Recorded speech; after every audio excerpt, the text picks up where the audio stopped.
Est-ce que tu dirais que parce que donc du coup il y a des séries, elles sont politiques les séries, mais est-ce qu'il y a des séries de gauche et des séries de droite, tu penses? Je ne sais pas si c'est une vue de l'esprit ou de mon esprit, mais moi j'ai l'impression qu'il n'y a que des séries de gauche.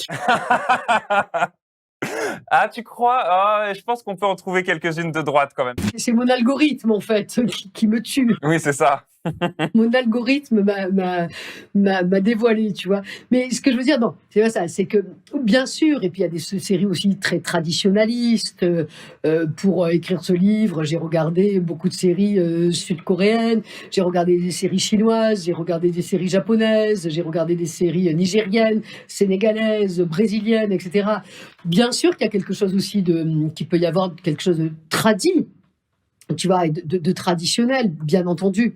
Ça c'est certain. Après, c'est toujours pareil. C'est dans quel sens, par exemple, la Casa des Papel, dont on a fait une chronique d'ailleurs Ouais. sur Blast que tu as montée, où je parle de populisme de gauche, tu vois, façon Chantal Mouffe.